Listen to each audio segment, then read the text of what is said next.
মালদায় বিজেপি নেতার বাড়িতে তৃণমূলের হামলা, এমনই অভিযোগ উত্তর মালদার বিজেপি প্রার্থী খগেন মুর্মুর।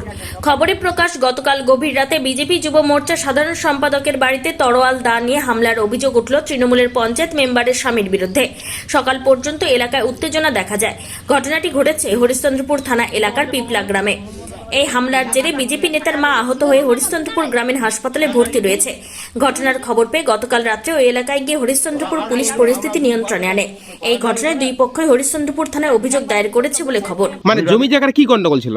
আমার বোন আমার কাছে ভাগ পাবে তো, আমাকে বলবে তো, ওনা কি কিনতে পারবে আমাকে না পুছে? মানে আপনার জমি কি কিনে নিয়েছে পূজন? হ্যাঁ, 5 কাঠা না 6.5 কাঠা 6.5 কাঠা রেজিস্ট্রি করে নিয়েছে। রেজিস্ট্রি করে নিয়েছে। জমিটা কার ছিল? আমার বাবার নামে। জমিটা কিনেছে কে? ওই পূজন কিনেছে কিছু। তো আপনি কি বাধা দিয়েছিলেন? সে কিছু বলতে না, গেছিলেন? বাধা দেয়নি তো, এখনো আসেনি, জমিটা এখনো আমি তো লাগাচ্ছি, এখনো লাগাচ্ছি আমি। জমিটা কার নামে এখন আছে? বাবার নামে আছে। না এখন পূজনের নাম। তাহলে না, সেই তোর নামে সেই রাগেই কি আপনার ছেলেকে আজকে মারধর? কে জানে, এটা বলতে পারছি না। উঠালিয়ে না, পার্টির জন্য পার্টির জন্য হচ্ছে, ঘোরাফেরা করছে ওদের সঙ্গে এখন, মানে আপনার ছেলে কোন দলের সঙ্গে ঘুরছে? বিজেপির সঙ্গে। তো তার জন্যই কি আপনার ছেলেকে মারধর হ্যাঁ করেছে? হ্যাঁ হ্যাঁ। পূজন দাস ওর ভাইগুলো সব। আর কেন কেন তোমার পা আক্রমণ কেন করলো তারা? স্যার একটা পরিষ্কার কথা, আমি স্যার বিজেপি পার্টি করছি, হ্যাঁ, তার জন্য ওরা আমার পিছনে লেগে আছে। এটা ওটাই স্যার আমার সাথে ই করছে স্যার।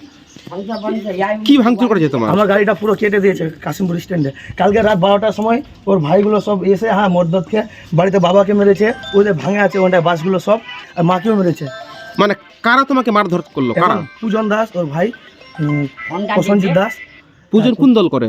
টিএমসির মেম্বার আছে। তো তুমি কি বিজেপি করছো, তার হ্যাঁ, হ্যাঁ। জন্য কি তোমাকে মারধর? হ্যাঁ, হ্যাঁ। এর কালকে পূর্বে কি আমার কোনো বাড়িতে- তোমার প্রতি কোনো রাগ বা আক্রোশ ছিল তোমার প্রতি কোনো পূর্বে, এর আগে? এর আগে বলতে একটা জায়গারই আমার গন্ডগোল আছে, আমার পিসি জায়গা, বুঝলা, পাবে ওই আমাদেরকে না বলে রেজিস্ট্রি করে নিয়েছে। ওই সব রাগ আছে হয়তো আমার পর। আমি যাচ্ছি, হ্যাঁ, ওরা সবাই মিলে আমাকে ধরে গাড়ির চাবিটা বের করে, আর যখন দাঁড়িয়ে ওরা এসছে, আমরা তো পারবো না, আমি আর বাবা, তখন ওরা যখন দাঁড়া নিয়ে বের হয়ে আসে, তখন আমরা পালিয়ে চলে আসি। কখন তোমাকে আটকেছিল তারা? আমরা 1 ঘন্টা হয়ে গেলো স্যার।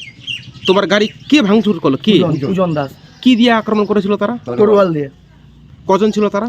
ওরা, ওর ভাই ছিল 3টা, ওই দিয়ে ওর ভাই 3টা, 2 ভাই, আরও লোক আছে, গ্রামের লোক, তারপর ওদের আরও আছে পিপলার, আর নিজের, মানে ওরা সবাই এসেছিলো। গত রাত্রি 12টার দিকে আমাকে কমল ঠোকদার ফোন করে বলছে, দাদা আমার বাড়িতে হামলা করছে, মোটামুটি 15-20 জন মিলে এসে। তো আমি সঙ্গে সঙ্গে থানায় ফোন করলাম। থানায় ফোন করার পরে পুলিশ গেল। পুলিশ গিয়ে ওখানে গিয়ে বললো যে সকাল 9টার দিকে তুমি থানার মধ্যে আসো তোমরা।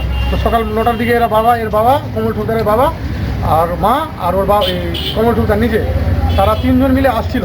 ওই বাইকের মধ্যেই ওরা মানে তৃণমূলের মেম্বারের স্বামী পূজন দাস, তার দলবল নিয়ে সবাই মিলে মোটামুটি 15-17 জন মিলে একবারে সবাই 3 জন মিলে 3 জনকে প্রাণে মারার চেষ্টা করে। ওখানে মারার পরে তারপরে আমাকে ওখান থেকে ফোন করে, তখন আমি সঙ্গে সঙ্গে থানায় ফোন করে পুলিশ পাঠিয়ে তারপরে ঠিক করলাম। ওর গাড়িটা কেটে দিয়েছে, 2 চাকা বাইক। হরিশ্চন্দ্রপুরের পিপলা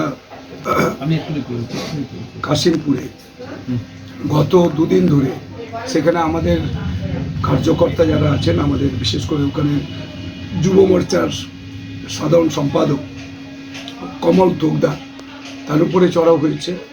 ওখানকার অসিত দাস আমাদের বুথ সভাপতি ছিলেন, বর্তমানে মণ্ডল সদস্য, তার উপরেও চড়াও হয়েছে। তারপরে হচ্ছে টুলি ঠোকদার, অমূল্য ঠোকদার, এরকম আরও কয়েকজনের উপরে তৃণমূল কংগ্রেসের ওই একই গ্রামেরই, এরা সবই পিপলা কাশিমপুরের, এরা সবই একই গ্রামের মধ্যেই। এরা পূজন দাস, তার দুর্জয় দাস, সাহেব দাস, এই সমস্ত মিলে আরও কয়েকজন, এরা সবাই মিলে আমাদের তৃণমূল কংগ্রেসের সমস্ত যারা ওখানকার সমস্ত গুন্ডা বাহিনী বদমাইশ, এদের সমস্ত জোটবদ্ধ হয়ে আমাদের সমস্ত কার্যকর্তাদের উপরে ওরা মারধর করেছে। আর কার্যকর্তাদের মারধর করেছে, তাদের হসপিটালাইজড আছে। গতকাল থেকে হাসপাতালে ওরা ভর্তি হয়েছে, চিকিৎসাধীন। আমাদের ওখানকার অজয় পাসওয়ান সহ আমাদের সমস্ত লিডাররা যখন ওখানে গেছেন হাসপাতালে, তো হাসপাতালেও এরা ঘেরাও করেছে। হাসপাতালে থেকে ফেরার সময়তে এরা রাস্তায় ওদেরকে আটকাবার চেষ্টা করেছে। অর্থাৎ এরা এতটাই হচ্ছে যে তৃণমূল কংগ্রেস, মানে এখানে যেহেতু তৃণমূল কংগ্রেস বরাবরই এরা মানুষের উপরে আক্রমণ করে, মানুষকে খুন করা এদের হচ্ছে স্বভাব, এদের চরিত্র, এদের সংস্কৃতি। এরা কখনো যে সমস্ত মানুষকে নিয়ে একসাথে চলতে চায় না। এরা দাঙ্গাবাজ, এরা নিজেরাই দাঙ্গাবাজ, ওরা আবার অপরকে দাঙ্গাবাজ বলে।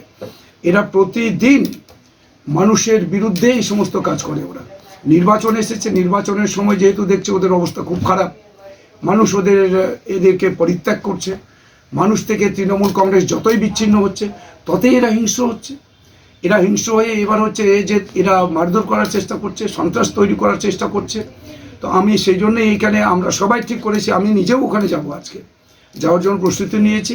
যে তৃণমূল কংগ্রেস একটা যদি আমাদের কাউকে পেটায়, আমরা কি সব চুরি পড়ে বসে আছে নাকি? ওরা কি মনে করছে ওরা আমাদের সমস্ত কার্যকর্তাদের মারবে, পেটাবে, আর আমরা চুপচাপ বসে থাকবো?